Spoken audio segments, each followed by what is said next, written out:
এক গ্রামে বাস করত মল্লিকা ও গৌতম। তাদের ঘরের চালের এক কুমড়ো ভিতরে ছিল ভূতেদের বাস। আহ, স্বর্গের সুখ! কেমন জমজমাট বাসা বলো তো ভূতনি। একদম ঠিক বলেছ ভূতনাথ। এমন নরম গদি, এমন মজবুত দেওয়াল, আর গন্ধকা কি মিষ্টি। সেই যে শেষবার বটের কোটরে ছিলাম, তখন থেকেই ভাবছিলাম একটা ডুপ্লেক্স দরকার। ডুপ্লেক্স নয়, একে বলে রয়্যাল সুইট। আর শুনলে তো বাইরে গৃহস্থের কি দশা। বেচারা হাঁটু মুড়ে বসে আছে, ওম শান্তি করছে, আর কাঁপা কাঁপা গলায় বলছে, হে ভগবান, এই ভূতের হাত থেকে বাঁচাও। ও মা, বেচারা!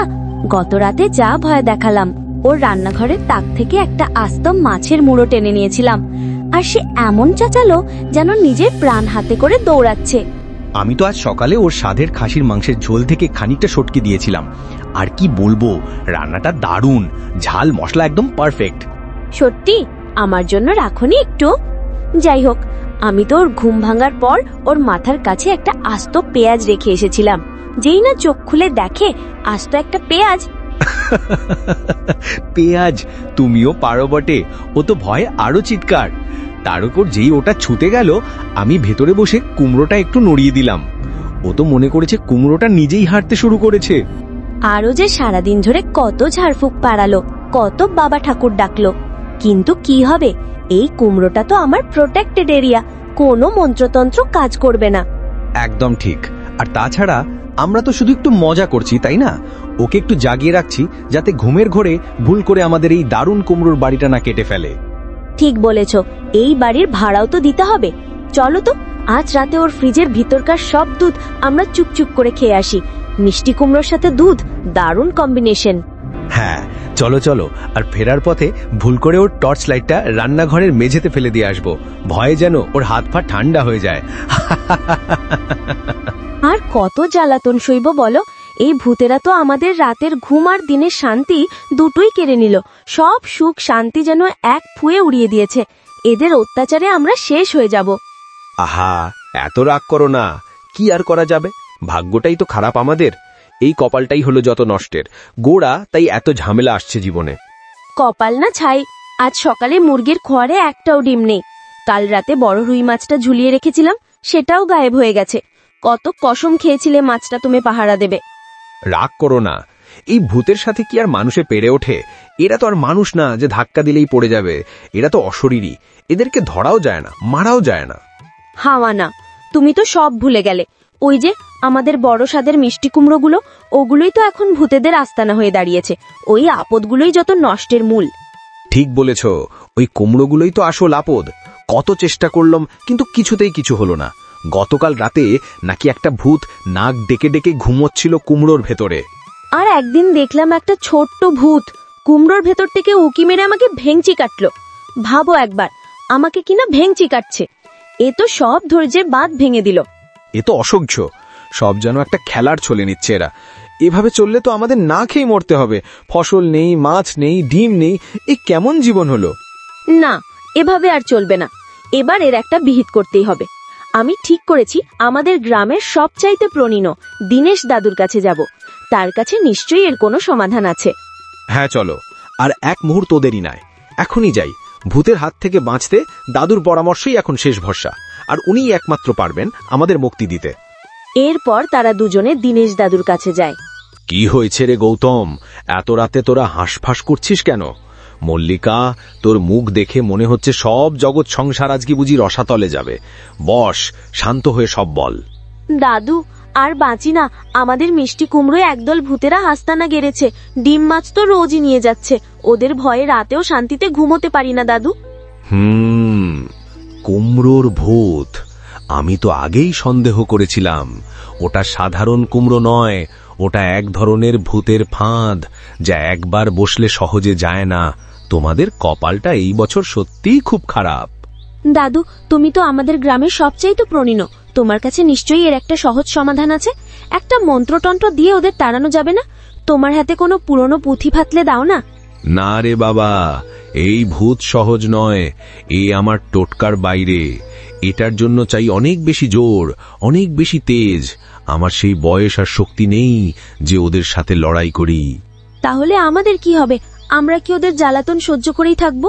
রোজ রোজ সব জিনিস চুরি যাচ্ছে, এভাবে চলতে থাকলে তো আমরা না খেয়ে মরবো দাদু।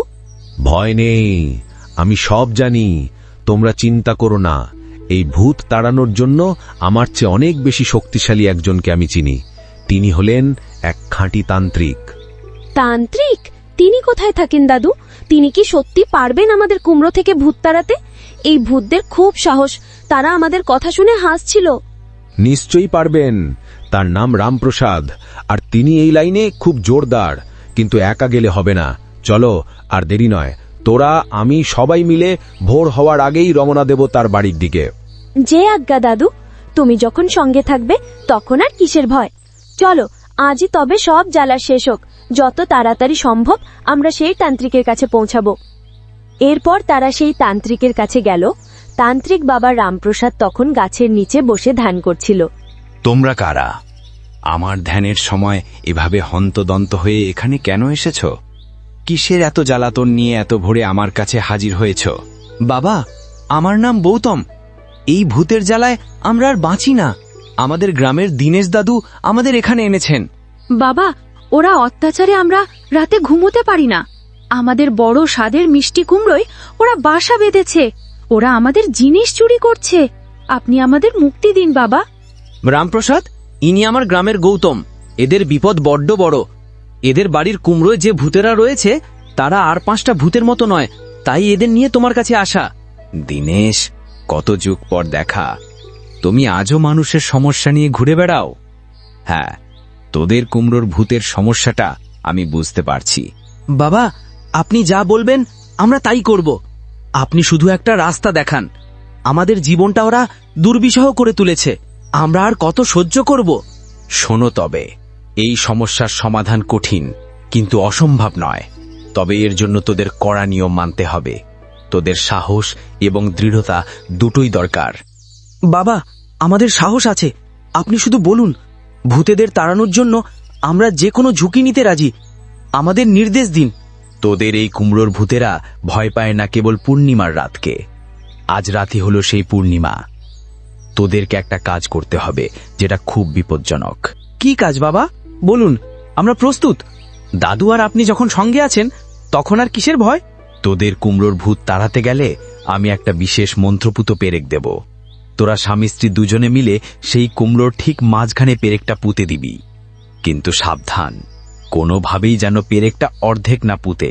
জি আজ্ঞা বাবা, আমরা আজ রাতেই আপনার দেওয়া নির্দেশ পালন করব। আপনার কৃপায় আমাদের সব জ্বালা যেন দূর হয়।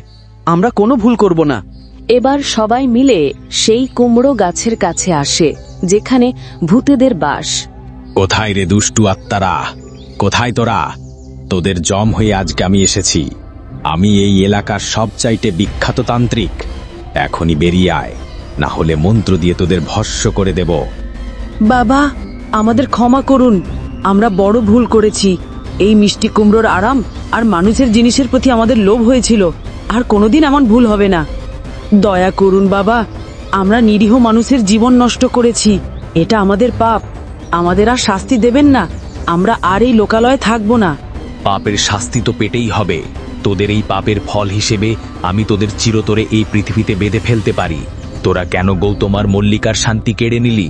বাবা, আমাদের আর বেঁধে ফেলবেন না। আমরা অনুতপ্ত। যদি আপনি আমাদের মুক্তি দেন তবে আমরা নিজেরা নিজেদের শাস্তি বেছে নেব। আমরা এই ভুল আর করব না। বল, তোদের শাস্তি কি? যদি তোরা সত্যিই অনুতপ্ত হস তবে তোদের গন্তব্য স্থির কর। তোদের কথা মিথ্যে হলে তোদের বিনাশ অনিবার্য। বাবা, আমরা এই লোকালয় ছেড়ে অনেক দূরে গহীন বনে চলে যাব, যেখানে মানুষের কোনো বসতি নেই। সেখানেই আমরা বাকি জীবন কাটাবো। আমরা শপথ করছি, আমাদের এই কুমড়ো বাসের পাপের প্রায়শ্চিত্ত হিসেবে আমরা একাকী জীবন বেছে নেব, আর কোনোদিন কোনো মানুষের ক্ষতি করব না। তোদের অনুশোচনা সত্য মনে হচ্ছে। তবে শোন, তোদের ক্ষমা করা হলো, কিন্তু তোদের এই মুক্তি শর্তাধীন। যদি কোনোদিন তোরা এই শর্ত ভুলিস তবে তোদের শক্তি চিরতরে বিলীন হয়ে যাবে। ধন্যবাদ বাবা, আপনি আমাদের জীবন দান করলেন। আমরা আপনার আদেশ মাথা পেতে নিলাম। আমরা এখনই রওনা দিচ্ছি। এরপর কুমড়োর ভূতেরা দূরের জঙ্গলে চলে যায়।